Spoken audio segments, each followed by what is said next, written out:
Boa noite a todas e todos. Grande satisfação estar aqui na OAB da Comarca de São João do Meriti. Agradeço a presença especial do pessoal da Defensoria, que vai atender o convite, senhoras e senhores advogados, estagiários, ex-estagiários. Agradeço na pessoa da doutora Vanusa o convite que me fez aqui, né, de falar dessa comissão da OAB Jovem, né, jovens advogados, futuros advogados, né? A gente que está no sexto ano, né? O sexto ano é para sempre, né? O sexto ano é depois da faculdade, né?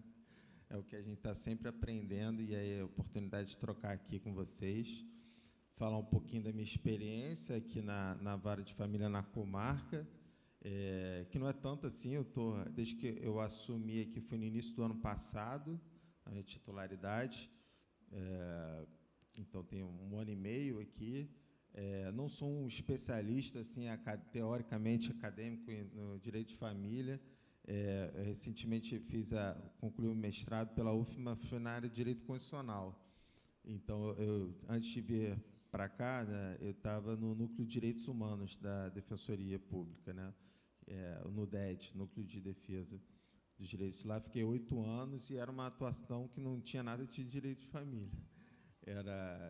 Enfim, a gente atuava com casos de violência policial, ações civis públicas, fazia até assistente de acusação, então, era um pouco diferente até mesmo na defensoria, mas depois de ter ficado 8 anos lá, assumi a minha titularidade, que é aqui, na primeira vara de família de São João, e também tenho atuado no juizado de violência doméstica e familiar contra a mulher, o JVD, e o GCRIM, que é o mesmo órgão aqui na comarca, né? JVD e GCRIM, a titular a juíza doutora Renata.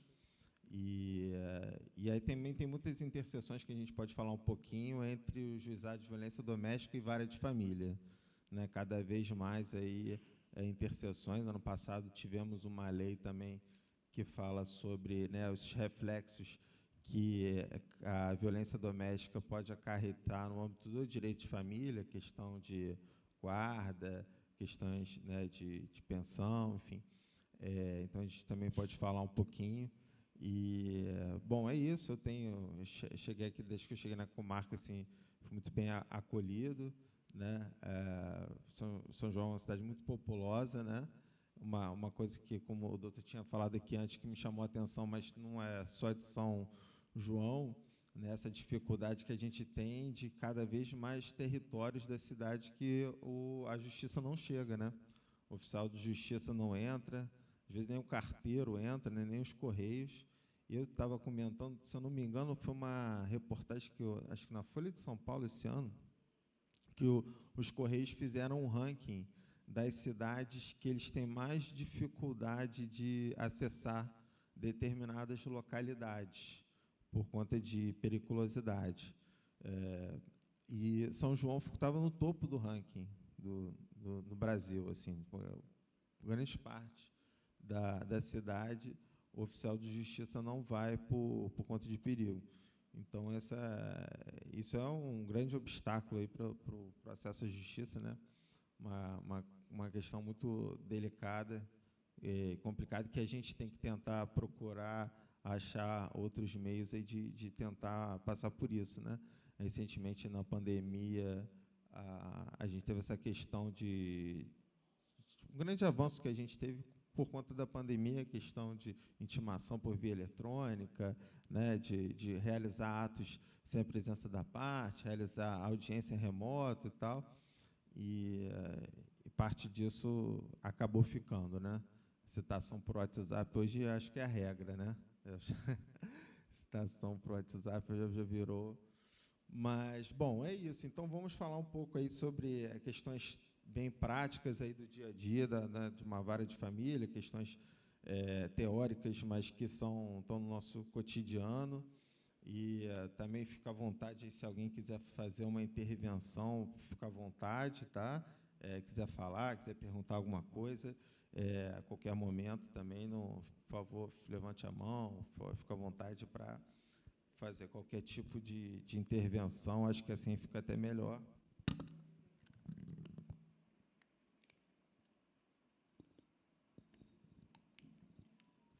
para a nossa conversa.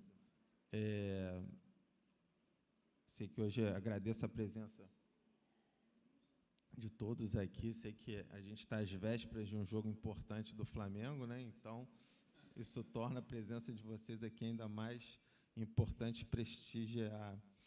Então, bom, para começar a nossa conversa, né, sobre aspecto, tem que falar sobre gratuidade e justiça, né? Porque não me peçam para preencher uma grege, que eu nunca preenchi uma na minha vida.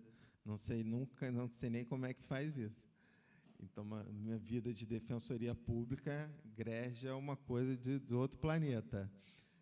Não sei nem se chama grege atualmente, continua sendo?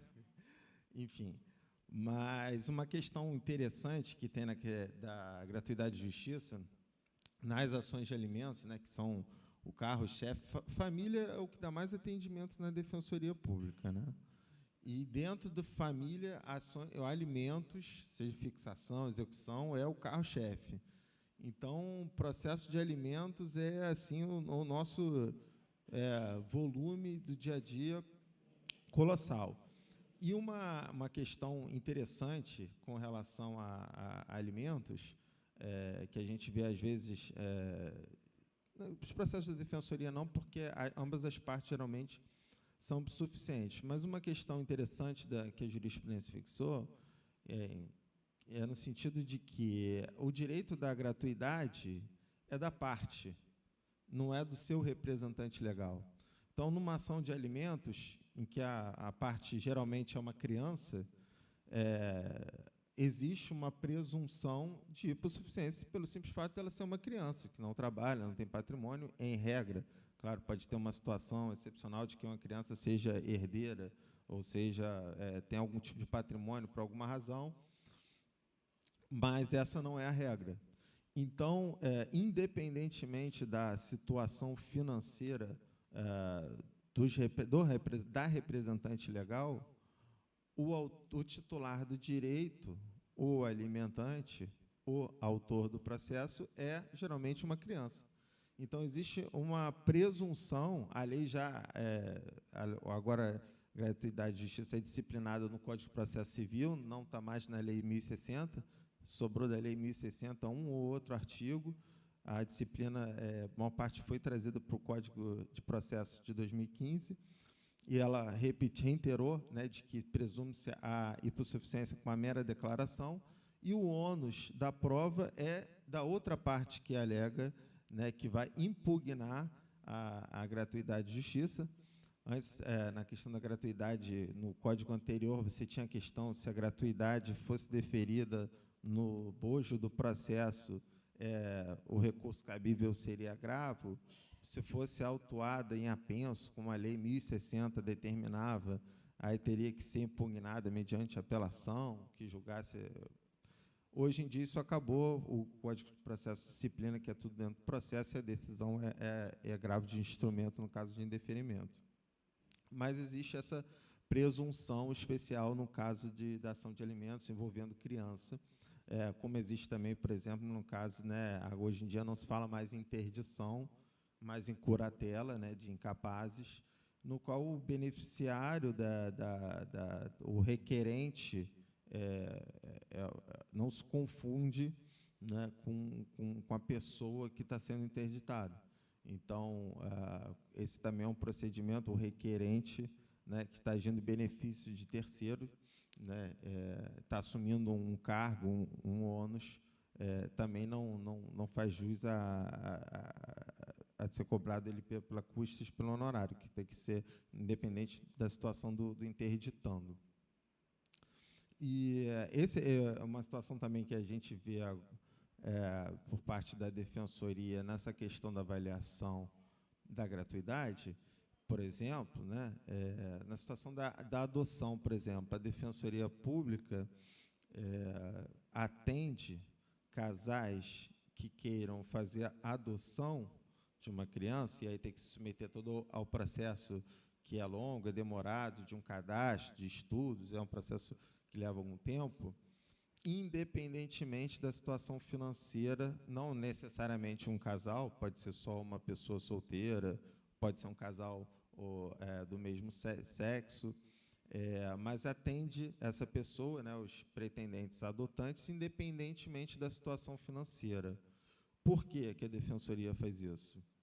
Porque a adoção é um processo em benefício de uma criança, de uma pessoa que é presumidamente hipossuficiente e vulnerável, né, porque é uma criança que está em processo de adoção. Então, ela não tem pais, ela não está sob a guarda de alguém, muitas vezes está no abrigo. Então, em benefício dessa criança, como ela vai ser a beneficiária desse processo, esse é um processo, se eu não me engano, também que não tem custos, mas a Defensoria atende pelos pais adotantes, independentemente da questão da hipossuficiência. Esse é também um exemplo. Mas, bom, indo para os alimentos, né, que são aí o principal carro-chefe, né, do assunto do nosso dia a dia na vara de família. Por favor, doutora.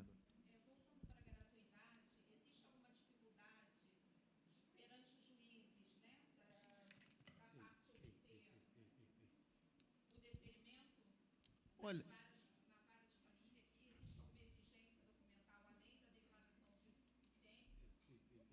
olha, não, e geralmente aqui na comarca a gente não tem tido problema. Uma situação interessante que tem acontecido, interessante. Para trocar?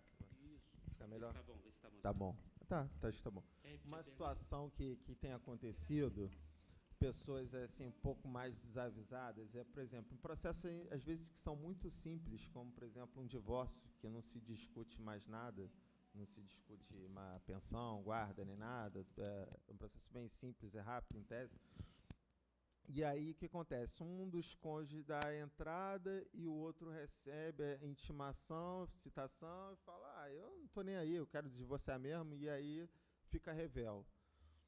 E aí o que acontece? O processo segue, decretada a revelia, decretado o divórcio, só que a pessoa que ficou revel é condenada em custas e honorários simplesmente porque ficou revel. E aí o processo transita em julgado e a pessoa vai ser executada, muitas vezes pela própria defensoria. E aí você tem o hipossuficiente condenado a pagar custas e sendo executado pela defensoria. O que acontece? Se formou um entendimento na jurisprudência de que os pedidos de condenação em honorários é um pedido implícito. O juiz tem que estar implícito. Mesmo que você não peça, o juiz tem que, na sentença, tem que decidir sobre honorários, seja para condenar ou para dizer que a sucumbência é recíproca, enfim. Mas o juiz tem que decidir. No caso da revelia, se a pessoa comparecesse e falasse eu concordo com o pedido, ela não seria condenada em honorários. Ela revel, os juízes têm condenado a parte em honorários. Não só o processo de divórcio, mas, enfim, qualquer um, né? Isso acontece mais em divórcio. E aí a pessoa... só que o que acontece? E aí a pessoa aparece para pedir gratuidade. Fala: olha, mas eu sou hipossuficiente, eu tenho direito. Só que se já transitou em julgado, a jurisprudência tem entendido que a gratuidade ela não retroage. Esse não é um entendimento pacífico, tá? É possível pedir, há juízes que concedem, no tribunal você também às vezes consegue efeito retroativo, porque ela sempre existiu, a pessoa à época era hipossuficiente, então tem chance de lutar contra essa condenação. Pois é, mas tem prevalecido entendimentos que não, tem trânsito em julgado. Eu posso te conceder gratuidade, mas daqui para frente, o que passou, passou. Você está condenado e aí o SEJU, nós pela Defensoria fazemos essa execução, cobramos e geralmente os juízes não dão efeito retroativo, mas isso varia. Não é uma coisa 100%, mas é uma situação para se estar atento, né? Às vezes a pessoa leiga, né, fica revel e aí depois paga custas e honorários. Aí sai para uma pessoa hipossuficiente, pode sair bem complicado, pode ser caro, enfim. Então é uma situação que tem acontecido com bastante frequência, enfim, então um alerta aí que vai ficar. Ainda falando sobre sucumbência, também é uma situação interessante, que também já, na jurisprudência já está bem tranquilo, é no sentido de que o alimentante ele nunca é vencido. O autor da ação de alimentos ele nunca pode ser condenado em sucumbência a pagar honorários. Mesmo que ele pleiteie 100 salários mínimos e ganhe 10% de salário mínimo, ainda assim ele não pode ser condenado a pagar ou sucumbência recíproca, ou ser condenado a pagar honorários, porque ele vai ser o vencedor da demanda sempre, ainda que seja em montante diferente do que ele pleiteou. É semelhante à questão do que acontece com relação à indenização, danos morais, capaz pode pleitear um valor elevado, mas ainda que ela consiga um valor inferior ao pleiteado, só o fato dela ter sido julgado procedente o pedido, isso já a torna vencedora da demanda, então não é cabível esse tipo de ponderação, tipo, a parte pediu 3 salários de pensão e conseguiu só 10%. Não, ela nunca vai ser condenada a pagar honorários, nunca deve ser o alimentante ou parte autora a pagar honorários. Outra situação também que está bem já pacificada na doutrina com relação aos pedidos nas ações de alimentos é que o juiz não está adstrito aos termos do pedido. Ou seja, o juiz pode conceder mais ou até além do que foi pedido na inicial. Esse entendimento hoje em dia está bem tranquilo, né? É praxe hoje na Defensoria Pública fazer os pedidos além da pensão alimentícia de despesas extraordinárias, né? Aquelas despesas que são sazonais, como medicamentos, material escolar, plano de saúde, mais coisas que não são fixas, né? Despesas que não são correntes, isso acontece uma vez por ano, esporadicamente, uma obrigação de participação de 50% por parte do genitor, pelo menos. Mas mesmo que não conste esse pedido, não impede muitos juízes, mesmo sem pedido, determinam dessa forma e podem até determinar um pagamento de um valor da pensão acima do que foi pedido. E aí também são regras que fogem, né, do processo civil ortodoxo, né, mais tradicional, e são próprias aí do processo na vara de família. Então, essa também é uma situação interessante. Com relação à base de cálculo da pensão alimentícia também, em regra, se não houver uma expressa disposição no acordo ou na sentença, ele abrange 13º e terço constitucional de férias. Isso também é um entendimento hoje que já está mais tranquilo, né? Claro que isso só se aplica para vínculo, né? Terço constitucional e 13º, mas se não houver uma disposição expressa excluindo esses valores no acordo ou na sentença, entende-se que eles estão incluídos, tá? Estão implícitos e fazem parte do pedido. Uma situação também que é interessante, foi uma inovação aí do Código Civil, com relação à obrigação alimentar dos avós, né? Isso é interessante que isso veio no Código Civil, uma inovação no processo civil, que está no artigo 1698 do Código Civil de 2002, no sentido de que, durante uma ação de alimentos, se a capacidade do alimentante não for suficiente para suprir aí as necessidades do alimentando, a possibilidade de, dentro do processo, serem chamados os avós para complementares. Aí diz que a obrigação avoenga, né, a obrigação dos avós alimentar, ela tem natureza complementar e subsidiária, ou seja, complementar porque ela não substitui a obrigação dos pais, ela vai se somar, e subsidiária porque somente na incapacidade dos pais, né, que ela pode ser chamada, e cada um nas medidas de suas possibilidades dos avós. Aí existe uma questão, na prática, a lei não define isso, de quanto que mas são só os avós paternos ou os avós maternos também têm que contribuir? São questões que surgem ali no decorrer do processo, que tem que ser avaliadas caso a caso, né? Às vezes, por favor.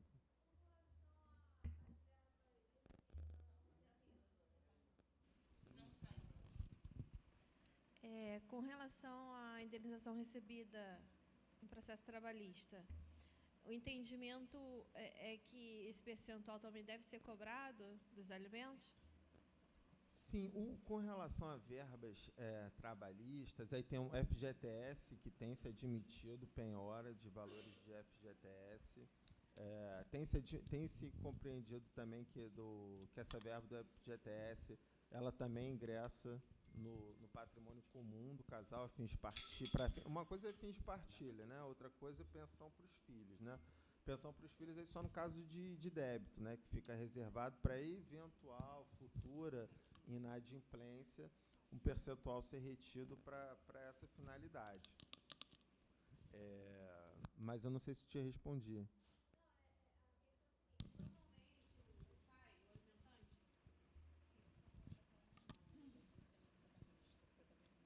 Não, com relação ao processo trabalhista. Ah, sim. O alimentante sai da empresa, não recebe as verbas e procura o judiciário, a Justiça do Trabalho. Aí há a condenação. Em cima dessa condenação, tem que se cobrar o percentual dos alimentos da criança, quando engloba fundo de garantia, hora extra, todas as verbas. Mas aí seria a mãe da criança cobrar do alimentante. Ele pode cobrar, certamente. Se houve uma inadimplência aí do empregador, né, com coisa, não vai estar descontando folha. Sim. Tem entendimento que se tiver hora extra, trata-se de verba indenizatória. E aí a criança não tem direito ao percentual em cima dessa indenização. Vocês têm feito execução nesse sentido? De horas extras? De valores recebidos em processo trabalhista. Mas independente de existência de débito? Independente da existência de débito. O pai recebeu, vamos dizer, 200 mil, lá engloba hora extra, fundo de garantia, saldo de salário, engloba tudo. Nesse caso, tem que ser cobrado, tem que ser executado o percentual dos alimentos da criança? Olha, eu acho que tem que ser analisado cada verba que está sendo paga com a natureza ali, né? Se for, e quando por exemplo, há acordo? Pois é. É uma situação porque tem muito caso verba assim. Tem uma natureza, né?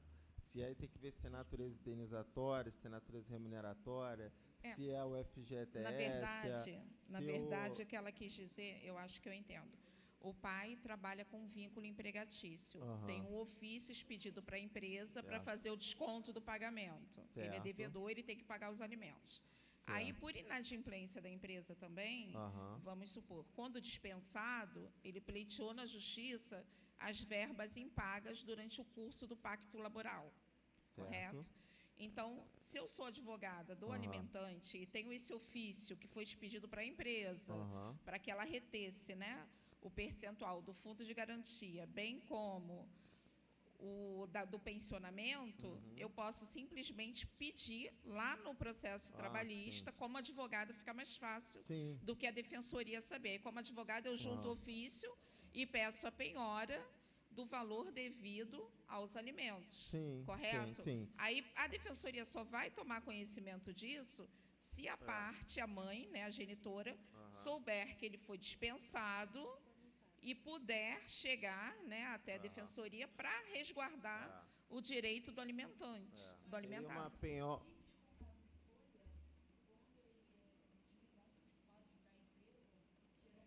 Ele recebe, mas eu estou falando no caso do processo. Retém, né? Não. No caso do processo judicial de uma ação trabalhista para que sejam pagas as verbas que a empresa não pagou. Eu acho que a empresa... Pode ser tudo, pode ser atraso de salário. porque depende, cada verba tem uma natureza, né, às vezes, e aí tem que avaliar. Sim. Não, a questão é a seguinte... Aí com certeza, né? Mas é prudente a empresa também reter o percentual, se ainda mais só tem que desconto em folha. normalmente o pai faz um acordo no do trabalho, a mãe não tem nem conhecimento desse acordo, desse processo trabalhista, aí passa-se Mas meses, se tem desconto em folha, a empresa tem ciência, né? Quando é acordo, normalmente a empresa não desconta o percentual da criança. Mas com determinação para descontar em folha? Aí você vai executar, no processo de alimentos, o juiz entende que trata-se de verbas indenizatórias, porque tem hora extra, e que esse acordo engloba tudo. Está tudo junto, né? Está englobando coisas, verbas de naturezas diferentes. Verdade. Mas enfim, a gente tem essa questão das obrigações dos avós, que são chamados aí, uma nova hipótese que a doutrina fala de intervenção de terceiros, que seria de chamar os avós durante o processo, e aí não precisa ser um outro processo, no mesmo processo eles são chamados a ajudar a complementar essa obrigação alimentar. E aí tem a súmula 596 do STJ, né, que fala que a obrigação dos avós é natureza complementar e subsidiária, somente se configurando no caso de impossibilidade total ou parcial por parte do cumprimento dos pais.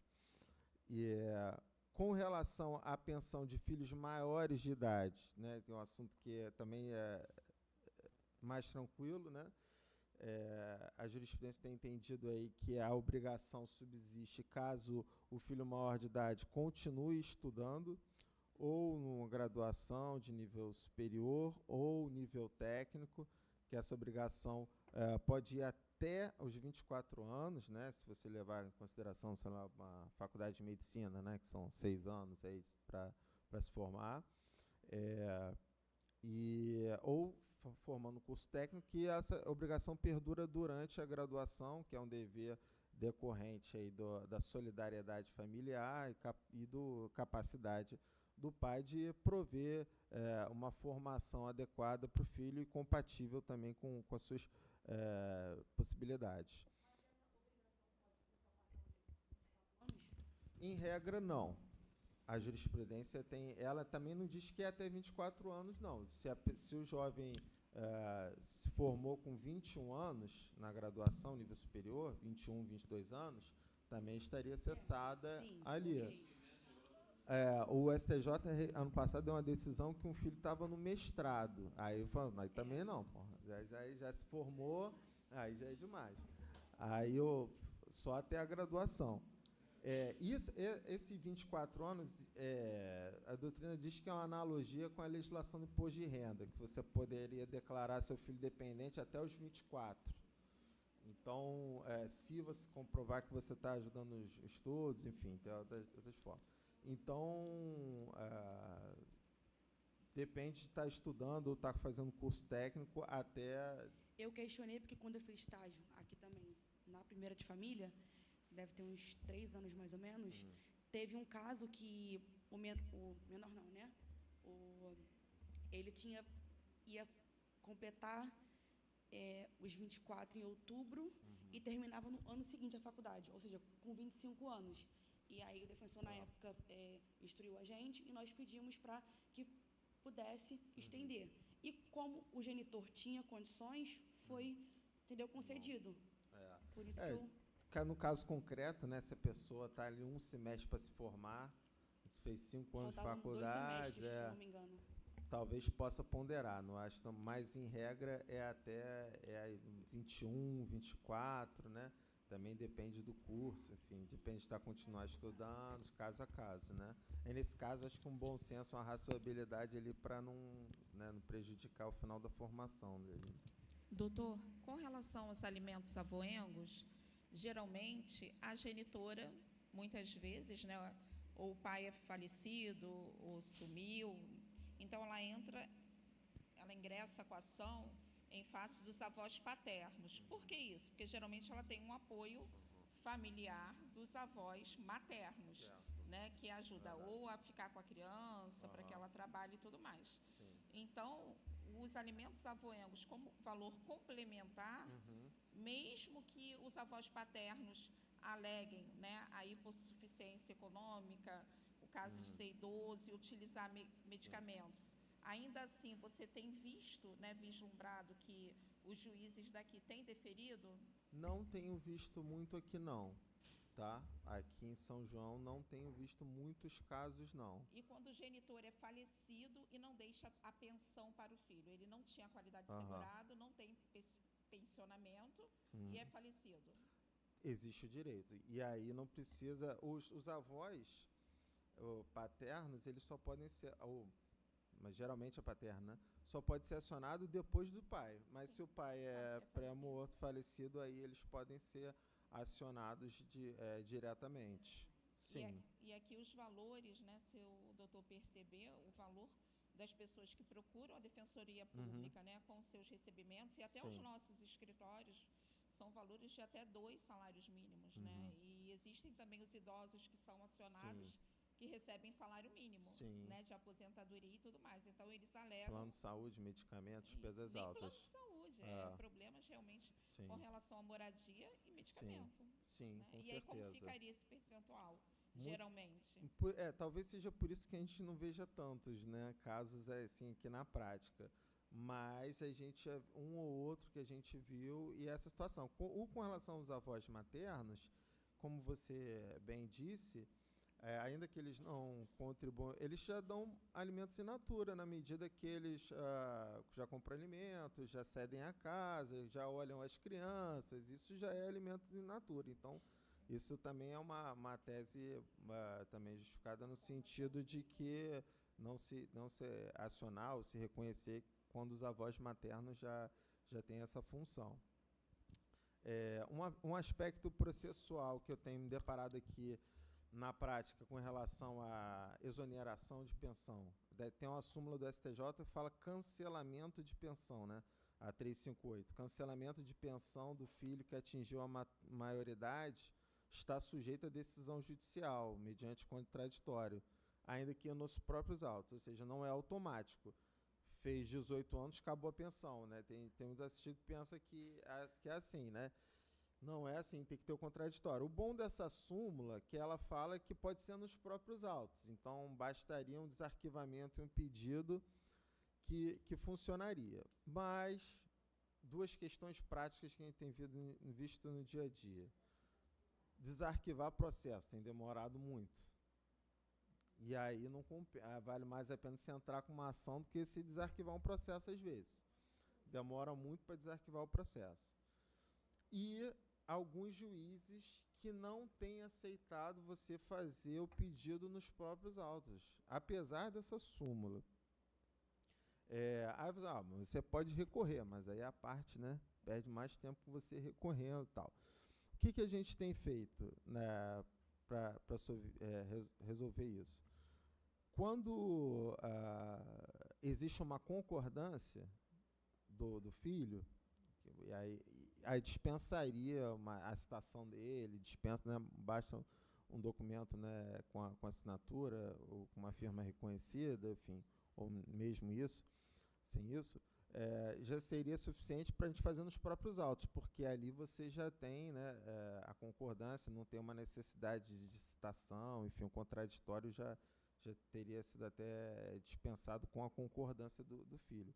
Mas nos casos que não tem a concordância do filho maior de idade, a gente tem optado por ajuizar a ação de exoneração autônoma, e aí citação, intimação, enfim. Então, enfim, também tem isso. Aí agora você me lembrou a questão de exoneração, revisão de alimentos, que é a questão do termo inicial dos alimentos, né? A gente tem o entendimento de que retroage a citação, os alimentos devidos, e tem súmula do STJ que amplia esse entendimento para revisão de alimentos, exoneração, majoração e exoneração. Tudo retroage à citação. A súmula 621, a Lei de Alimentos fala que retroage a citação e a súmula estende esse entendimento para exoneração e revisão de alimentos. Mas é importante dizer também que tem um entendimento contrário, né, da Maria Berenice Dias, com argumentos interessantes, né, no sentido de que os alimentos, na verdade, eles são devidos desde a partir do momento que o juiz fixa. O juiz fixou alimentos, eles já são devidos, independentemente do alimentante ter sido citado. E qual o argumento que ela usa? Olha, você vê uma pessoa que não tem vínculo, e aí o juiz tem a decisão fixando os provisórios. Aí aquela pessoa vai tentar fugir da citação, porque ela sabe que ela só vai começar a dever a partir do momento da citação. Então vai fugir do oficial de justiça mais que o diabo da cruz. Vai se excluir de tudo que é jeito, porque, orientado por um advogado, o defensor falou, você citou, você está devendo. Enquanto você não for citado, você não está devendo. E, por outro lado, se você tem um alimentante que tem vínculo empregatício, aí um ofício resolve. Aí ela fala, isso é injusto, pô, o sujeito tem vínculo. Não precisa ser nem citado e intimado, é só mandar ofício para o empregador, para a empresa, e já desconta em folha. Já o outro que não está em vínculo, aí ele só quando for citado. E aí ela fala, a obrigação alimentar, a citação para ser o termo inicial é para você constituir em mora. Você saber o devedor, a partir de agora você tem uma obrigação líquida e certa. O juiz mandou você pagar tanto dia tal para pagar isso. Mas você já sabia que você tinha esse dever. Você já tinha um dever de sustento a partir do momento que nasceu e reconheceu, a obrigação é sua. Então você não precisa do oficial de justiça, numa citação, no protesto, para te constituir em mora. Então esse é um argumento também interessante da Maria Berenice, e ela também usa isso para execução de alimentos. Né? Também tem um tema que também tem um pouco de controvérsia, a partir de que momento que eu posso fazer uma execução de alimentos provisórios? O juiz fixou provisórios, o alimentante não está pagando e eu quero executar. E aí o entendimento prevalecente, se eu não me engano, até hoje na jurisprudência, é de que só é devido a partir do momento de que citou, da citação. Se ele não foi citado ainda, não são devidos, não poderia nem executar. E aí a Maria Berenice, mais uma vez, esse argumento, não, a partir do momento que foi fixado, eles já são devidos. Então, você já pode executar com a mera decisão de fixar provisórios. E esse é um tema também ainda que não sei como é que a jurisprudência está se posicionando. Antigamente, no outro código, isso era mais tranquilo. Mas agora esse é um argumento novo, né, que a Maria Berenice, por exemplo, sustenta, e de que é algo interessante, né, algo que faz algum sentido. A gente tem feito isso em alguns casos lá, porque às vezes esse é um grande gargalo do processo, é citação e intimação, né? Esse problema que a gente falou antes, né? Primeiro que hoje em dia ninguém atende telefone, né? Porque você pensa que ou é golpe ou é propaganda. As pessoas se falam só para o WhatsApp, áudio, ligação de WhatsApp. Aí chega uma ligação de um número, que é o oficial de justiça, a defesa, ninguém atende. Então, fica numa situação hoje que está complicado de falar telefone. Aí você não consegue falar por telefone. O carteiro não chega, o oficial de justiça não chega, isso acaba. E as pessoas mudam de telefone, cada 3 meses muda o número, aí fica complicado, né? Que as genitores não sabiam informar o endereço, não sabiam o nome completo, não sabiam o telefone, não sabiam nada do genitor. Endereço irregular, né? O carteiro não chega. Isso aí. Pois acaba sendo um grande gargalo aí do processo isso. E aí isso levantou o gancho para falar também. Aproveitando, eles têm a mania também, o genitor tem a mania de se ocultar. Ele está sendo citado ali naquele momento e diz que não conhece a pessoa. Então é muito bom também dar a foto do genitor para um oficial de justiça, que aí facilita a vida. Porque eu fiz isso, lá em Bangu o cara estava se ocultando, guarda municipal, tá difícil de citar. Tá bom, levei a foto para o oficial de justiça e citou a pessoa. É o jeito. Uma antiga também, que é nesse caso de periculosidade, só que aí a pessoa não encontra. Isso era muito comum no interior, que a pessoa fala, não, eu vou acompanhar o oficial de justiça, porque vai lá, eu não sei eu chegar lá, vai comigo que vai dar tudo certo. No interior isso era muito comum. Aí o oficial de justiça ligava para a pessoa ia acompanhando lá para localizar aqui também.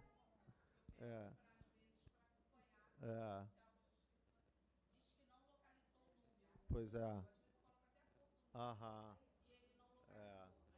Agora tem o Google Street View também, né? Pode dar no Google lá, se o Google tiver lá, e também é uma forma aí ou de caso de periculosidade, que o oficial tem medo de ir sozinho, aí falar, de repente, acompanhado com a pessoa, ele já se sente mais tranquilo, né?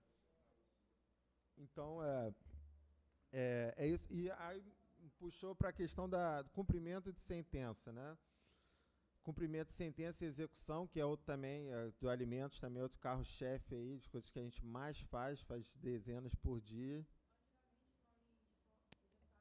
A partir de 3 meses de débito, né? Porém, posteriormente, entendeu-se que a partir de 30 dias já era possível entrar com execução, né? Pleiteando os débitos. Porque muitas das vezes esperava passar 3 meses. Aí ele ia lá, tinha que acumular 3 meses. Aí ele ia lá, pagava um. Nunca pagava os 3 para você poder entrar com uma execução. E aí ficava só prolongando cada vez mais e nunca... Pela lei, passou um mês, já pode executar. Dia 10, se dia 11 não pagou, você já pode executar. Se vence dia 10, mas não pagou, doutor, dia 11, sabe o que aconteceu comigo? A Ajuizei um cumprimento de sentença, a juíza mandou, eu botei 2 dos últimos meses, junho, julho, venceu dia 17. Eu falei, vou deixar para distribuir lá para o dia 20. Distribuído no dia 20 de julho. A juíza mandou emendar porque está errado a planilha. Aceitou só o de junho. Não, isso aí é absurdo. Então acontece. Ela entende que não está vencido. Vencido é só quando vira o mês. Não, tá errado. Em dia do vencimento... Dia 17, todo dia 17. Eu deixei para distribuição no dia 20. Ela não aceitou. Não pode. A parte no cumprimento de sentença. Cumprimento ou execução. Essa é uma coisa, né, que... esse dos 3 meses. Isso eu acho que é a primeira coisa que aprende na vara de família, né? Para te ensinar, 3 meses, até 3 meses cabe prisão. Isso foi uma coisa interessante, porque isso foi uma criação da jurisprudência, né? Foi criação totalmente da jurisprudência. Não tinha isso no Código Antigo, não tinha isso no Código Civil, não tem no Código Civil atual, nem no anterior, de que o débito até 3 meses cabe prisão. Passou de 3 meses, penhora, cobrança normal. Então, eu faço pouca família, já fiz muito. Então, eu tive um caso que eu ingressei com as 2 ações, né? Uma dos 90 dias, que dava direito à prisão, e uma eu executei os outros meses. Sim. E aí a juíza mandou citá-lo para fazer o pagamento sob pena de prisão, ele não pagou. E no outro processo foi designada uma audiência de conciliação. Então, antes da audiência, eu cheguei, mostrei o mandado de prisão para o conciliador, já fui na central dos oficiais e disse que existia também esse mandado de prisão. Então, quando o genitor chegou na sala de audiências da conciliação para tentar fazer um acordo e tudo mais, ele já saiu algemado por conta da prisão, porque às vezes eles esquecem, né? São pessoas que muitas vezes acham que filho não se alimenta, né? Não tem que... Então, ele se esqueceu, mas eu lembrei, eu era advogada dos 2 processos, então ele saiu algemado e na hora para pagar o débito aparece, né? Quando vai preso... Agora no Maracanã tem reconhecimento facial. Interligado, polícia e Detran. Se o sujeito estiver devendo pensão, às vezes o cara nem sabe, né? Às vezes se o cara é envolvido na criminalidade, ele não vai dar esse mole. Mas outro, para devedor de pensão, às vezes está nem ligado, aí vai para o Maracanã e...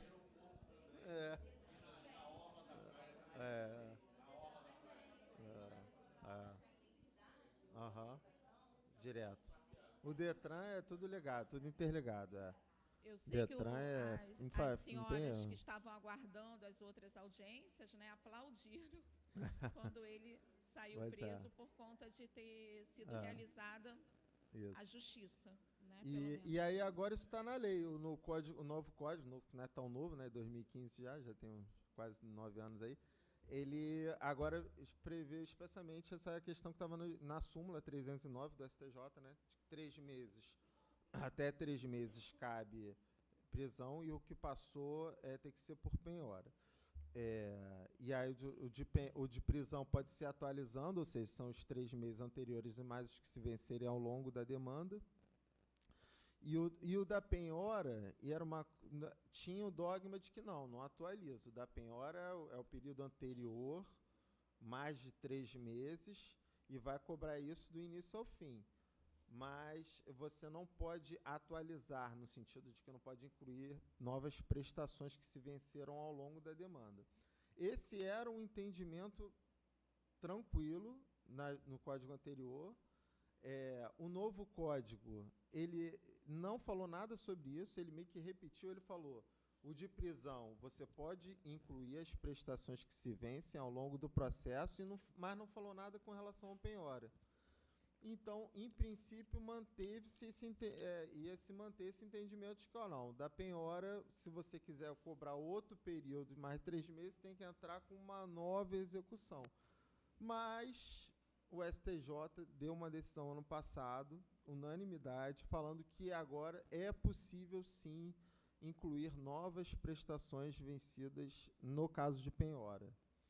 O STJ falou que isso às vezes acontece, por exemplo, com uma familiar que não quer prisão. Ele quer cobrar alimentos, mas fala, não quero prender meu pai. Isso não é raro, não é incomum, tá? Acontece bastante na defensoria. As pessoas vêm pedir e falam, não, eu quero cobrar, mas prisão não. Só penhora. E aí a pessoa entra com a penhora naquele período, só que aí as prestações vão se ver, no decorrer do processo, também novas prestações que não são pagas, e aí ela teria que entrar com um novo processo, e aí cada hora um novo processo realmente não faz sentido, né? Não é uma coisa que não faz sentido. E aí o STJ falou, não, você pode incluir também essas prestações, se você pode na prisão, por que você não vai poder no da penhora?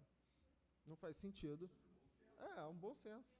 Só que a lei não fala, ela fala para um, não fala para o outro. E aí agora...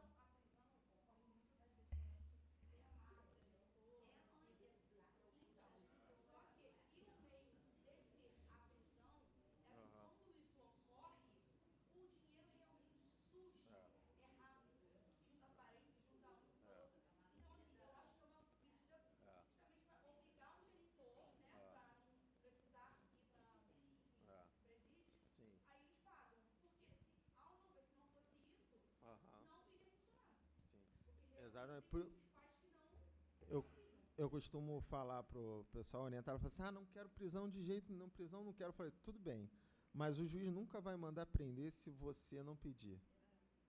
Só você entra com um processo com a ameaça de prisão é uma coisa. Você entrar com um processo que você não tem essa ameaça é outra, você está muito mais fraco. E o juiz não vai prender de ofício. Não pode fazer isso. O juiz não vai prender, mesmo que está devendo, nega. Se você não pedir, o juiz não vai prender. Só que se você, de antemão, você abre mão dessa arma, desse mecanismo de coerção, da prisão, você perde um grande, né, diferencial. Hoje em dia, a única hipótese de prisão civil é devedor de alimentos. Acabou depositário infiel. Né? Depositário infiel tinha para alienação fiduciária, casos de penhora, que era nomeado fiel depositário, o próprio devedor ou terceiros. Isso às vezes gerava prisão, porque a pessoa financiava um carro, não pagava, alienação fiduciária, além da busca e apreensão, ainda tomava uma prisão civil. Exatamente. Isso aí. O Supremo fala, a Constituição prevê essas duas hipóteses, né? Alimentos e depositário infiel. Só que aí vem o Pacto de São José, Tratado Internacional de Direitos Humanos, e falou, não, só cabe para alimentos. Aí o Supremo falou, bom, já que um tratado internacional não prevê para depositário infiel, então a lei não pode, porque o tratado está acima da lei.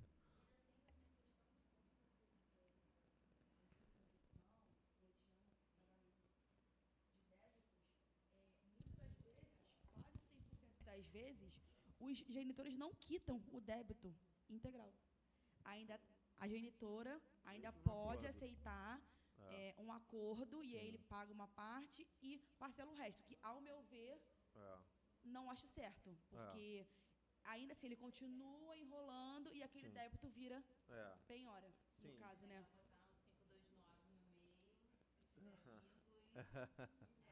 Pois é. E no caso, por exemplo, que o alimentante ele tem vínculo empregatício, a prisão pode gerar a demissão dele, né? E aí o alimentante ainda vai perder a fonte que ele tem de descontar em folha, né? Que é uma garantia.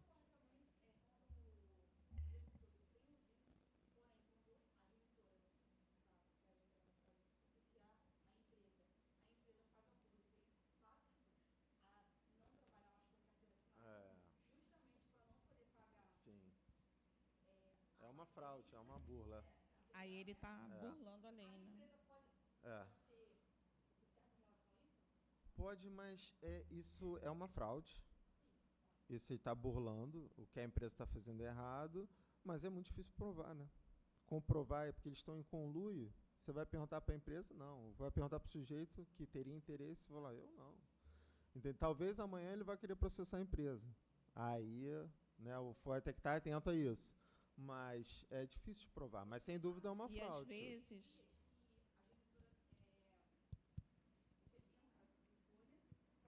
Estou tentando falar. Ela me deu. E aí ela filmou ele na empresa, Sim. E pode oficiar o Ministério do Trabalho para poder fiscalização lá, né? Doutor... Que ele vai falar também que não está empregado, você estava aquele dia. Né? E nós falamos muito de genitor, mas, na verdade, também pode ter o inverso, né? Principalmente se for funcionário público ou tiver uma renda maior. Eu estava com um caso no escritório que a genitora não repassava para o filho maior de 18 anos o valor do pensionamento. Descontava direto do genitor e ela ficava com dinheiro e os avós maternos é que estavam mantendo esse filho em Campos, na faculdade de medicina. Né, e aí o pai tinha que pagar não só a pensão que era descontada, mas ainda ajudava o filho, por conta da faculdade. Aí eu sei que em uma semana aqui eu entrei com o peticionamento, pedi, informei o que estava ocorrendo e já entrei com a procuração, tanto do pai quanto do filho maior, já com 22 anos de idade e ainda cursando a faculdade. Em menos de uma semana saiu o ofício, não teve nem despacho. Já saiu o ofício para a Guarda Municipal do Rio, alterando os dados da conta. Ou seja, essa genitora vai ser pega de surpresa quando for lá para receber a pensão, né, e não ter mais o valor. E um filho cursando medicina, filho único, poxa.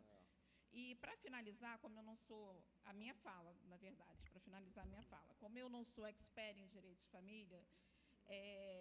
não sei se aparece muito na defensoria, aquele caso que você tem o divórcio, né, e que você não faz a partilha dos bens imóveis, né, porque não estão legalizados e, às vezes, nem fazem menção no processo.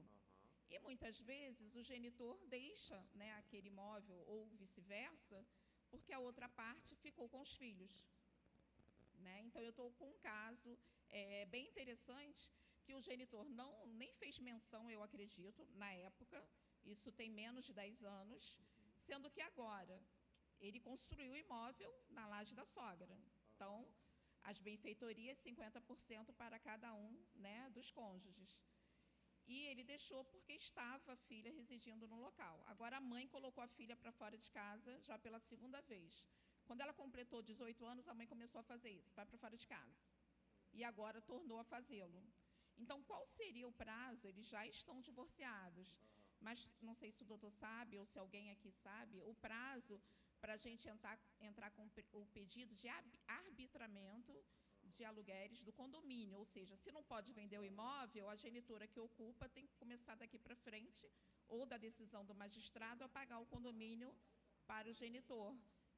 Eu acho que são 10 anos, eu só queria ter certeza. Não. Eu acho que seria um prazo de enriquecimento sem causa.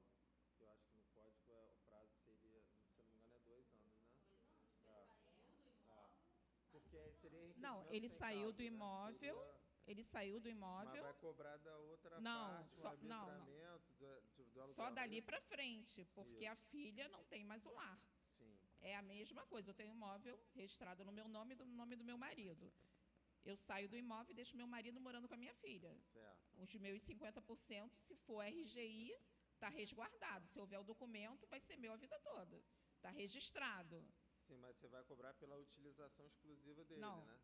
Do imóvel. Isso, agora sim. Aí Ele tá essa se é a minha dúvida. beneficiando. Como não existe um documento, Mas aí esse prazo seria porque ele está usando um bem que é comum, que é Não. dos dois, tal, que é a Isso. casa. mas porque Está ela usando botou a filha, exclusivamente- tirou a filha Ah. e está usando exclusivamente para ela. Aí- Aí por isso que eu estou perguntando. Não Ah. tem documento e não foi falado no divórcio, mas Sim. existe a casa Sim. na qual Não, ela não perderia o direito à casa, não seria um uso capião, só perderia como se fosse um uso capião, que aí perde a propriedade. Mas Mas aí não- são outros prazos, outros requisitos. mas seria Mas para para você pedir. cobrar um aluguel, eu acho que seria o prazo de enriquecimento sem causa, que eu acho, se eu não me engano, são 2 anos. É, Se eu porque não no me caso tenho certeza. o imóvel ficou incomodato Sim, com a esposa por conta da Isso, filha. sim. A partir do momento que esse ano não chegou a 10 anos, ela botou Aham. a filha para fora de casa e ficou com o imóvel só para si. sim. Sim, isso é bastante comum também, a gente Então, vê. e É. aí a gente pode fazer? ou Pode, não, pode, ação? pode fazer. Isso é bastante comum. Uma coisa que a gente tem, que é os 3 juízos aqui da comarca que eu tenho visto, é não aceitar você cumular a ação de alimentos com o divórcio, ou com guarda, ou com partilha. Tá? Porque divórcio hoje em dia, ninguém está mais aceitando isso. Ninguém aceita, tá? Só se for acordo. Se for acordo. Pois é. Hoje, olha só, hoje eu tive uma audiência que era tudo acordo. As 2 partes assinaram junto, era só homologação de acordo. Processo final de 2019, pouco antes da pandemia. Aí foram para o núcleo da defensoria, as partes assinaram, estavam de acordo. O MP foi contra a homologação do acordo. Falou que é 19%, ele não aceitou, falou que estava abaixo. Veio a pandemia. 2024 a gente está fazendo audiência de conciliação. E a alimentante que queria se divorciar, queria pedir pensão para o filho, queria mudar o nome, que não conseguiu nada. 4 anos de processo, mais de 4 anos de processo. Teve o azar da vir a pandemia e tal, mas você vê, é uma coisa que o divórcio, que hoje é um processo super simples, né? Hoje em dia o divórcio é direito potestativo, basta a vontade de uma pessoa, é incondicional, a outra pessoa não pode, não há nada. Às vezes tem que falar isso, que tem pessoal jovem, não lembro, mas o divórcio estava regulamentado na Constituição, tinha que ter 2 anos de separação de fato, ou separação, vocês acreditam nisso?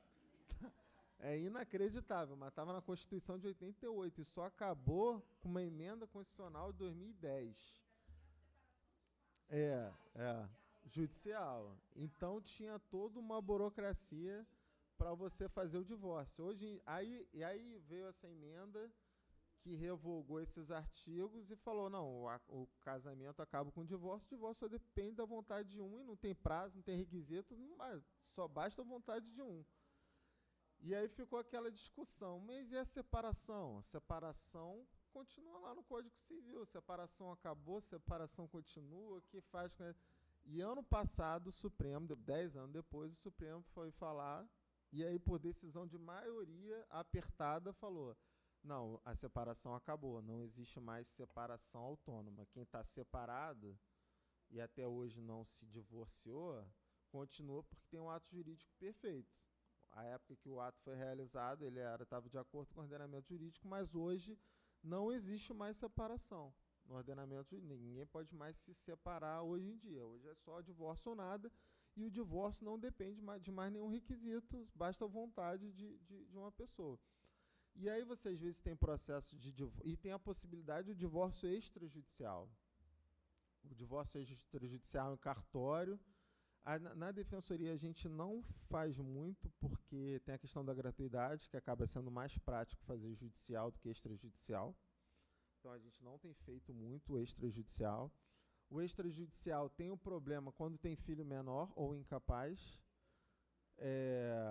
Sobre isso, em tese, você ainda pode fazer, só que você tem que comprovar em 30 dias que você ajuizou a ação. Eu não sei se na prática essa fiscalização como é que funciona, não, mas em tese você poderia fazer mesmo com filhos menores, mas aí vocês têm que estar tudo de acordo. Tem que estar na escritura o acordo com relação aos itens básicos todos do divórcio, né?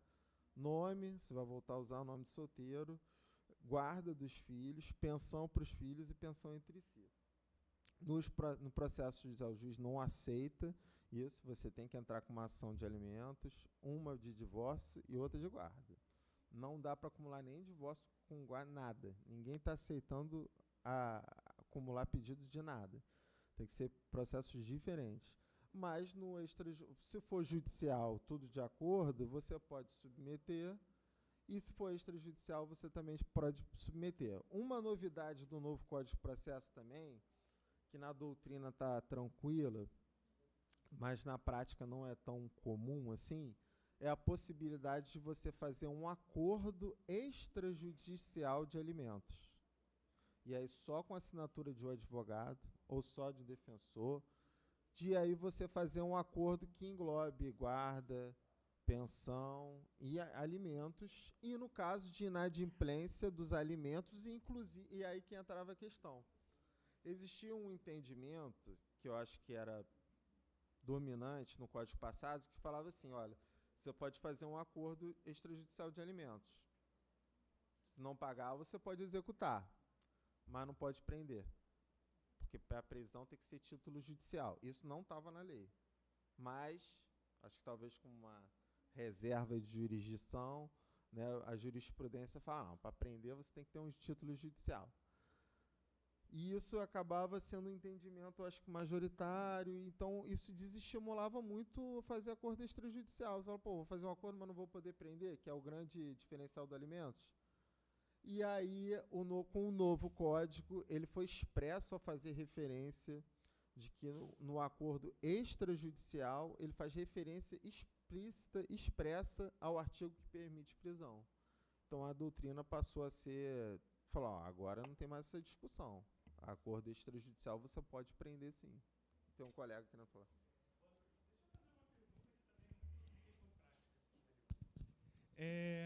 A gente tocou na questão da citação sobre a nação de alimentos. E quando o pai, muitas vezes ele é pessoa jurídica ou simplesmente não tem emprego, mas justamente, exatamente após a citação, ele arruma um contrato de trabalho. Como é que a defensoria lida com esses casos, além da quebra do sigilo bancário? Como a defensoria tem abordado essa ideia? Esse é outro lado da fraude, né? Tem o que vira PJ e tem outro que vira carteira assalariada. A pessoa até tinha uma empresa, vamos dizer assim, mas justamente foi só chegar a citação positiva, constituiu o vínculo empregatício. E esse contrato, às vezes, é fictício, não é uma simulação. Na verdade, ele nem recebe carteira. Você pede para um amigo assinar a carteira e não está recebendo nada. É tudo de mentira. Nem recebe salário. É um problema prático igual ao outro. É uma fraude que precisa ser comprovada. E aí a dificuldade é comprovar. Mas o fato da pessoa ter salário não significa que toda a renda, que a base de cálculo da pensão vai ser só o salário. Que ela pode ter aluguel, pode ter outras fontes de renda, e aí o único jeito é você procurar patrimônio, rendimentos e demonstrar a fraude. Aí o ônus da prova é de quem alega, né? Então...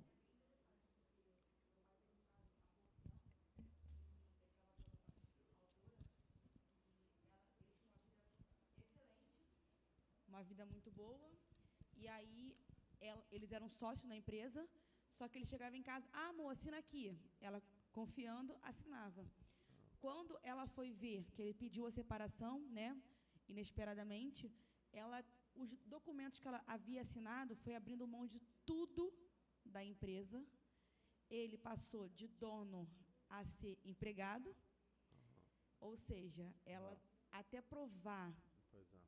Não é que fácil. ela realmente tinha direito, que eles construíram o patrimônio junto, ela foi morar de favor na casa dos outros, de outras pessoas, porque ela ficou sem casa, porque ela abriu mão de tudo por conta daqueles documentos que ela assinou. Então, assim, essa questão que o colega falou, quando o genitor ele passa de ser autônomo para uma CLT, acontece Tem o outro muito. lado, né? Acontece muito. A gente já tem visto na prática. O problema é provar, né? Provar que é difícil, porque aí você vai botar os funcionários da empresa não vão prestar depoimento contra o patrão, né?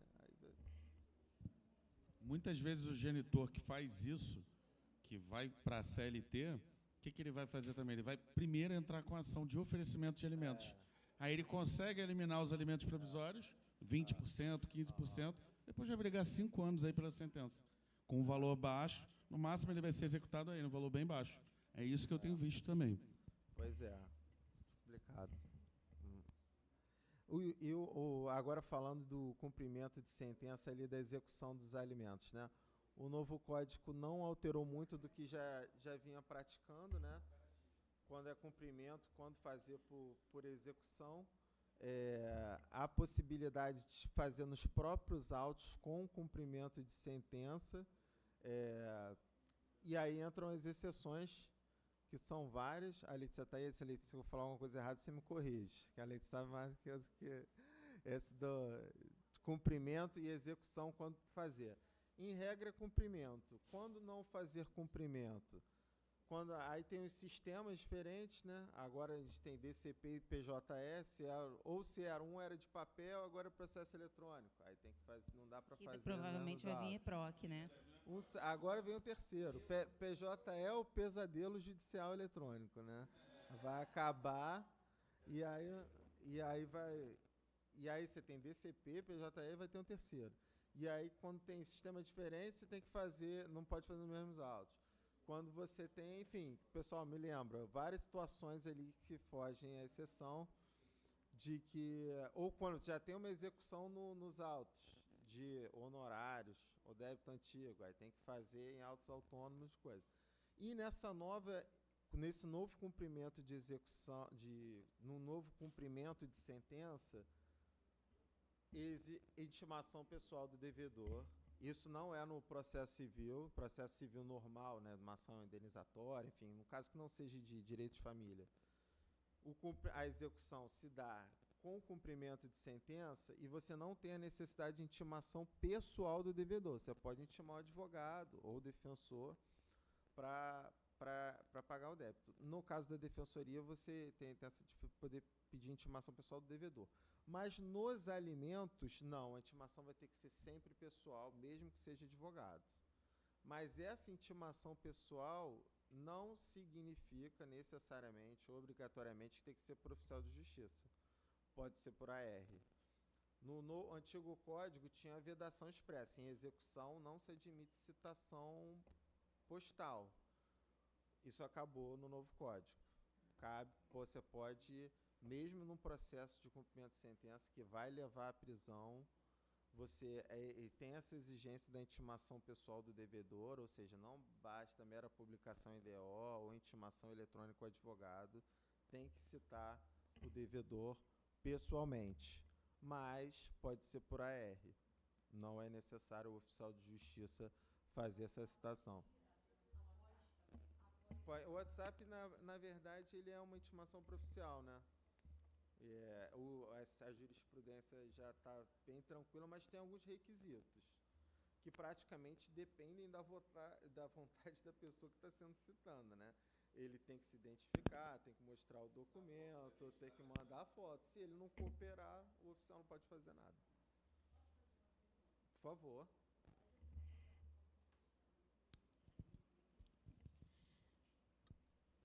Uma mãe, uma genitora, tá?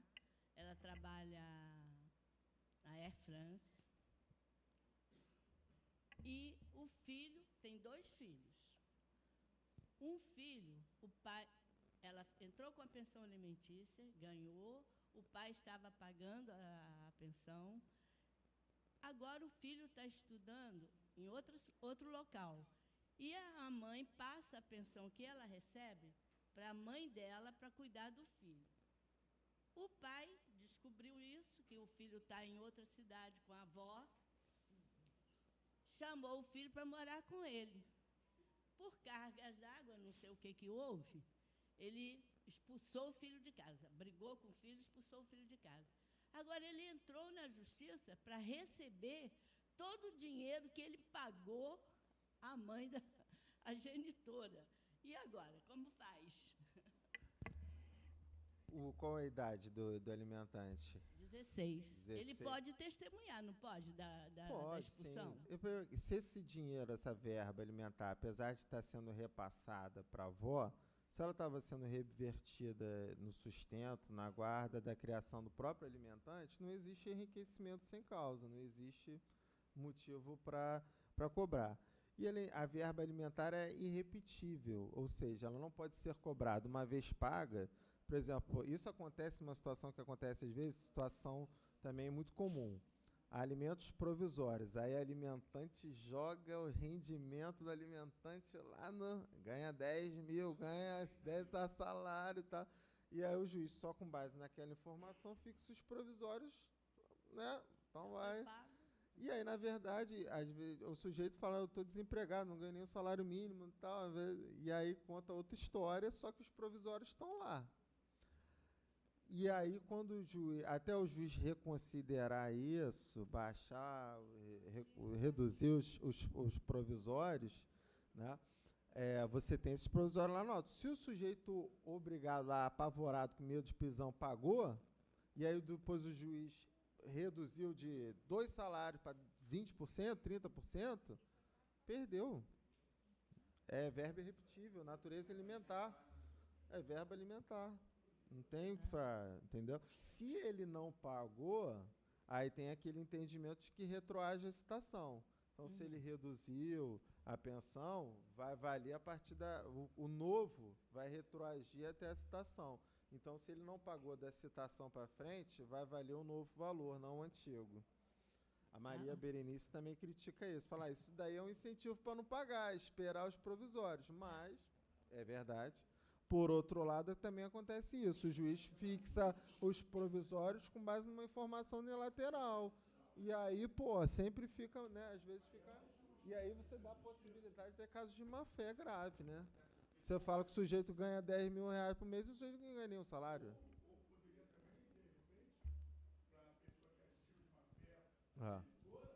Aí cabe. De ressarcimento, aí sim, né? Aí, se você demonstrar uma má-fé assim, a jurisprudência... Eu achei um caso aqui que eles falam que a investigação de paternidade também retroage a citação. Até sobre investigação de paternidade tinha uma coisinha interessante para falar, mas eles falavam que, em regra, é irrepetível. Ou seja, paga uma moto, mas salvo com enriquecimento sem causa, uma situação dessa de má-fé, né? Aí seria uma exceção. Sim. Aí seria uma exceção, até você poderia, não seria irrepetível, porque não foi de boa fé, foi de má fé, enfim.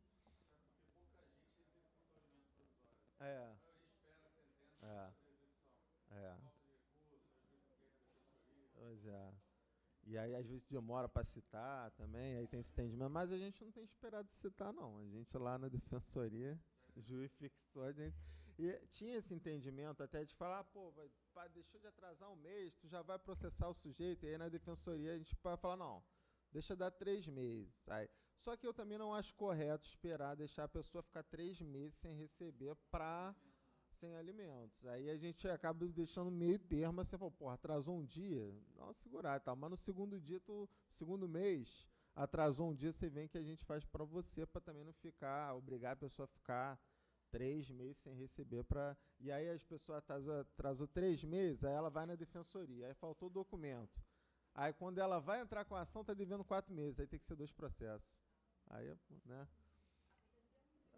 Aí também não acho legal, também não acho correto.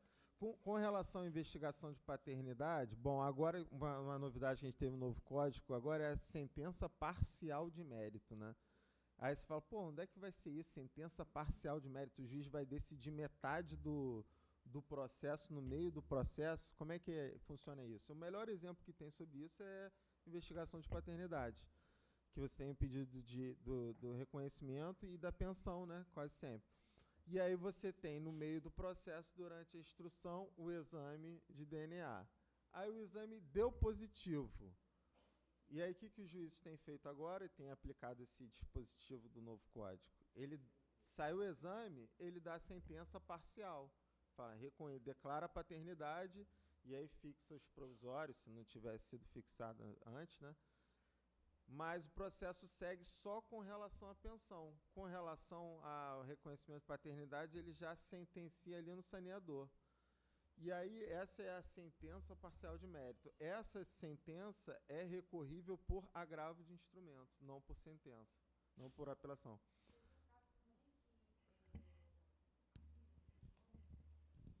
O genitor, no caso, 3 tiveram relação, 2 homens e a mulher, e aí passaram-se 2 anos, posteriormente, o suposto pai ingressou com a... Era um trisal. Investigação de paternidade. E ele não era o pai da criança.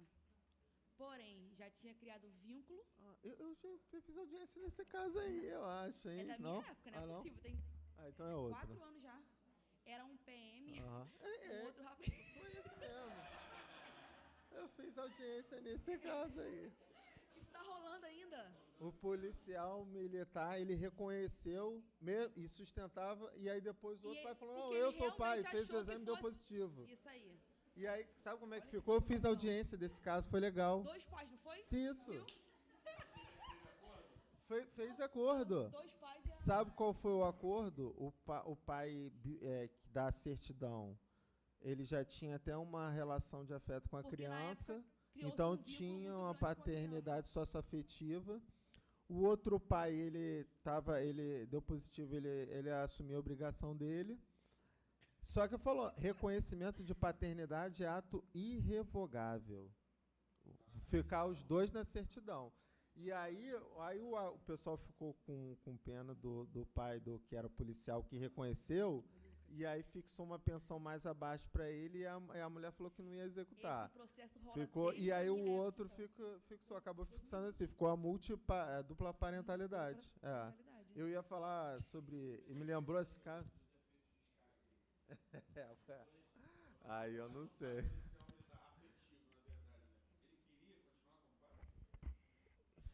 Eu acho que sim, porque foi acordo.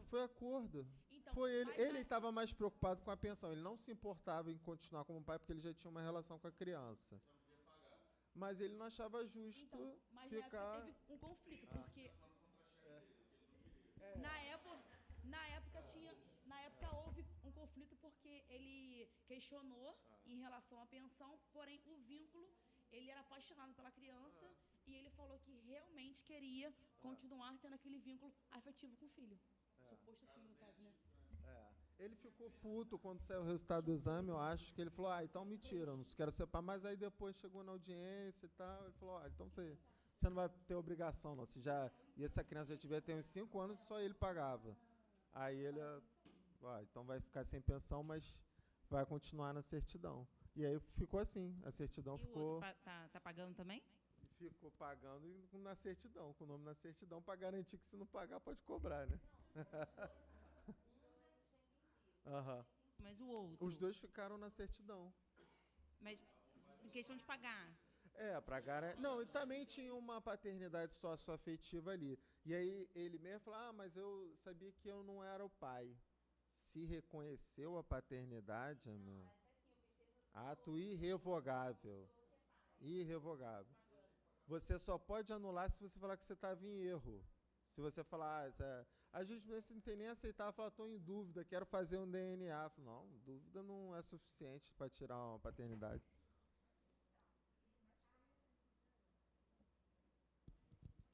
Ei. Então, nesse caso, o pai socioafetivo descobriu ali no exame, né, que não é, e veio outro pai. Mas ele criou ali o vínculo afetivo com a criança. E o outro pai vai estar no registro, ele como sócio afetivo. No registro não fica sócio afetivo biológico, Não, fica só dois. pai. Fica os dois como pai. Isso. A responsabilidade, a obrigação de alimentar fica dos dois, então. Sim, nesse caso específico que eu falei, foi acordo, aí o juiz fixou percentuais diferentes, porque o pai sócio-afetivo estava sustentando sozinho a criança até os 5 anos. Aí ele falou, não, eu vou continuar na certidão. Aí ele fixou 5% para ele, sem descontar em contra-cheque, ou seja, só se a mulher quiser executar ele que ele vai pagar. E mesmo assim 5%. E para o outro não, para o outro fixou um percentual mais alto, foi diferente por conta dessas peculiaridades do caso concreto aí, né? Entendi. Mas isso me lembrou agora outra situação que está muito comum agora, frequente. Aqui em São João eu não vi, não, mas daqui a pouco vai aparecer, que são família multiespécie. Quem sabe o que é isso? São os pais de pet. Que é disputar a guarda.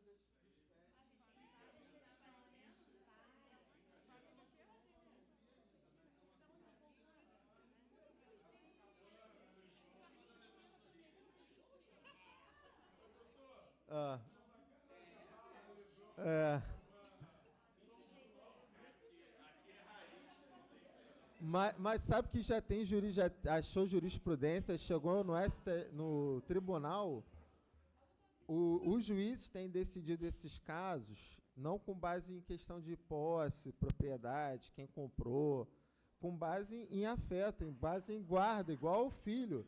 E quando, às vezes, um é proprietário, mas o outro criou uma relação, ele dá guarda para um, visita para o outro.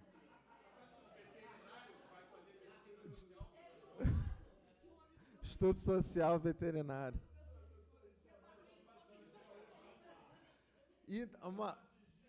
Mas você sabe o ponto que já chegou? Foi pedir pensão.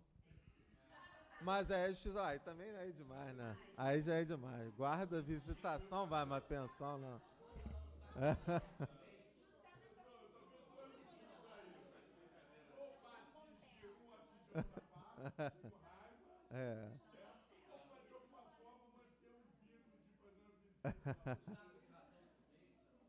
Mas está acontecendo, e o judiciário está aceitando. É uma tendência para tratar os bichos não como coisa, mas como, né, um ser vivo, né?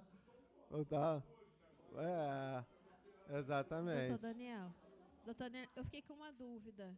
Você falou que o reconhecimento de paternidade é irrevogável. Acontece muito, eu vi uns 3 casos aqui, que o pai que registrou é induzido a erro durante anos, e depois de um certo tempo ela fala, não, você não é o pai, o fulano é o pai. Mas ele foi induzido a erro, aí tem vício de consentimento. Tem como excluir o nome? Ele tem como excluir, mas ele fala assim, eu fui enganado. Aí a vontade dele tinha um vício de consentimento. Aí ele pode entrar com uma ação anulatória, porque ele foi enganado, não porque ele se arrependeu. A irrevogabilidade é no sentido de que eu não quero mais, é minha vontade. Eu não quero mais. Antes eu estava em dúvida, mas eu fiz. Agora eu não quero mais. Isso não é fundamental. Aí se o juiz indefere inicial, o julgo improcedente dilata. Então, ele tem que falar, não, eu fui induzido a erro. Aí... Esses 3 casos, os 3 foram induzidos a erro. Ele tem, mesmo que não seja, ele tem que falar isso, né? Senão...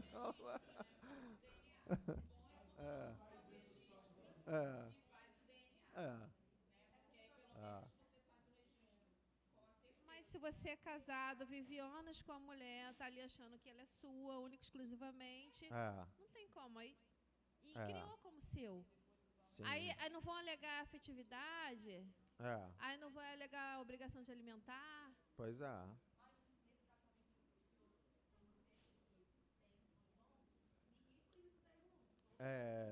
Por isso. A mãe...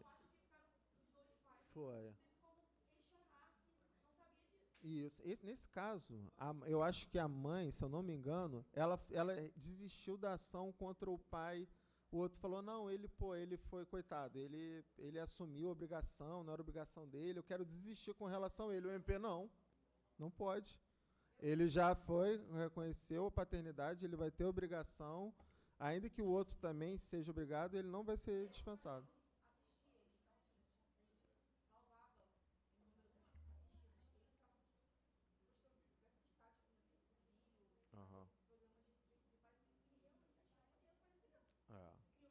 Sim, E mesmo que ele não achasse também que criou a socioafetividade, aí... E aí, para encerrar, falando em socioafetividade, um tema aí que já leva aí bastante tempo, a jurisprudência tem oscilado muito. Eu fui ver ontem, dar uma olhada como é que estava, é uma questão que a gente vê, que é o abandono afetivo, se isso gera um dano moral indenizável, né? A gente tem, com alguma frequência, a gente vê casos de mães ou filhos que entram com a ação de regulamentação, de convivência, para pedir para o pai visitar. O pai é o réu, e aí entra para pedir para o pai vir, para o pai visitar e tal, e às vezes o pai ele já não estava procurando visitar. Ele é revel e também não está nem aí para o processo e tal. E nessas situações é muito difícil, porque a gente não tem muito como coagir, como fixar multa para o pai. E aí a jurisprudência mais tradicional, mais consolidada, no sentido de que fala, você não pode obrigar uma pessoa a ter afeto sobre a outra. Essa tem sido uma posição ainda, me parece, dominante, no sentido de que a gente já teve alguns julgados falando isso, mas o STJ falou, não, olha, não tem como você obrigar uma pessoa a mirar a outra. O dever de pai é dever de educar, sustentar, guardar, proteger, mas não de amar. Essa é uma posição da... E eu fui procurar saber como é que estava isso no STJ. Eu achei uma decisão da 4ª turma de 2021 com esse entendimento, falando, o STJ possui firme entendimento. Dever de cuidado compreende sustento, guarda e educação. Não existe dever jurídico de cuidar com afeto. Abandono não é um dever jurídico, não gera um dano moral indenizável. Isso foi 4ª turma de 2021. 2022, 3ª turma do STJ. Condenou um pai a pagar danos morais de R$30 mil à sua filha em razão do rompimento das relações quando a garota tinha apenas 6 anos de idade. Então, está em aberto totalmente. É uma coisa, acho que ainda vai ter muito pano para manga ainda aí para definir isso.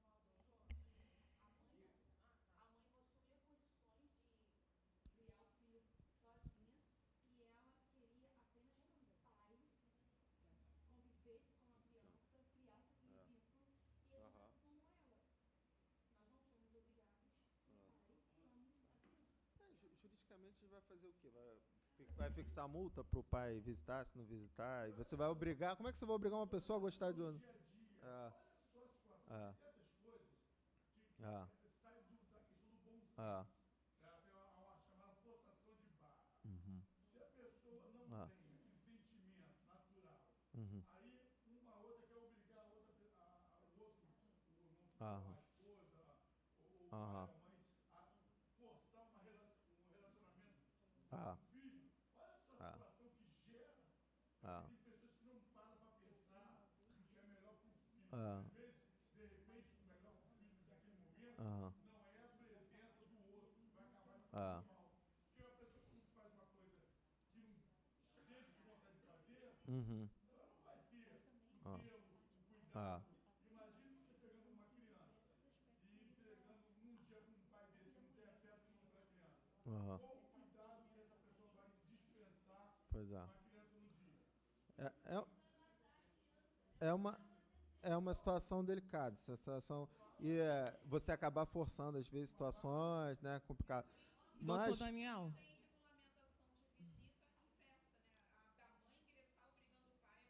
acontece, mas a gente não tem mecanismos, né? A gente fica sem meio de coagir, de obrigar o pai a visitar. Mas, enfim, esse caso mas tem bons argumentos do outro lado também. O que eles argumentam é que, às vezes, isso causa muitos danos para a vida da pessoa, da criança, do adolescente, né? E que existem, sim, deveres jurídicos nas relações familiares. Por exemplo, uma coisa que não é tão comum ainda, mas já tem jurisprudência e é um pouco semelhante, questão do afeto. Relação conjugal, marido e mulher. Você tem uma traição por parte de um dos cônjuges, uma infidelidade, enfim. E isso, o cônjuge traído, ele tem um direito indenizatório em face do trabalhador? Sim. O que argumenta? O casamento traz deveres. Um dos deveres é fidelidade. Se você quebrar esse dever, é um dever jurídico previsto em lei. Se você causou dano, violou um dever jurídico, não tem dever de indenização? Então, nesse caso é mais simples.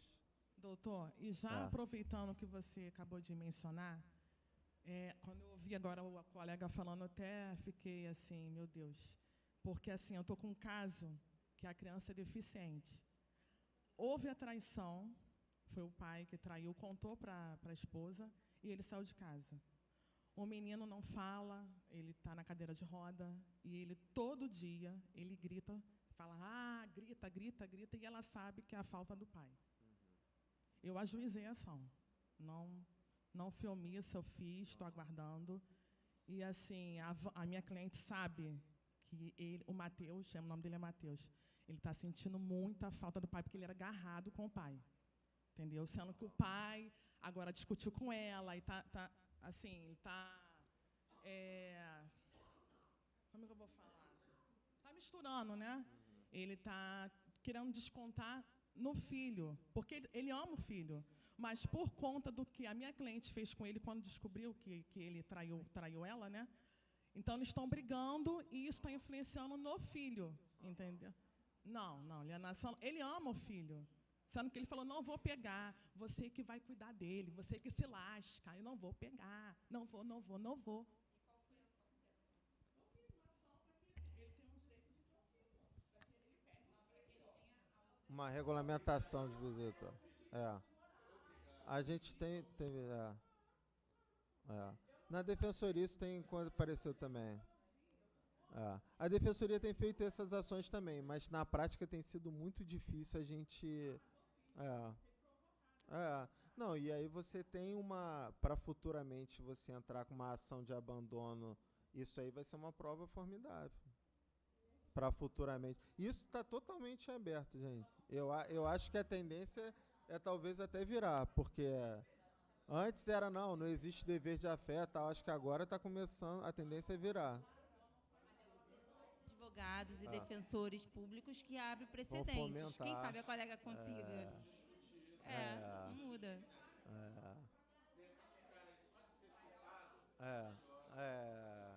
Pois é. É isso.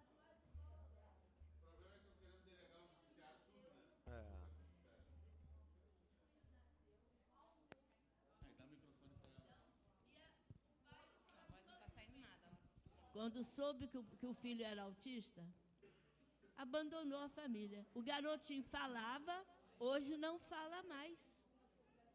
Por causa do pai. Nem vê o pai. Ele dá pensão, mas nem vê o pai. Quer dizer, é difícil fazer. Muito triste, fazer ele indenizar. Eu acho que a solução mais prática para esses casos acaba sendo na pensão alimentícia. Você aumentar o pedido, acaba tendo um efeito prático mais fácil do que... Mas a ação de abandono efetivo também depende do patrimônio do pai, né? Se você não adianta nada o juiz fixar uma indenização, que depois você não vai ter como executar, ainda mais sem prisão, sem nada, enfim. Se o sujeito não pagava nem pensão sob ameaça de prisão, vai pagar a indenização? É isso. Nobres doutores, eu vou pedir para acessar as perguntas, que eu preciso finalizar a palestra para ele terminar, tá bom? Obrigada a todos.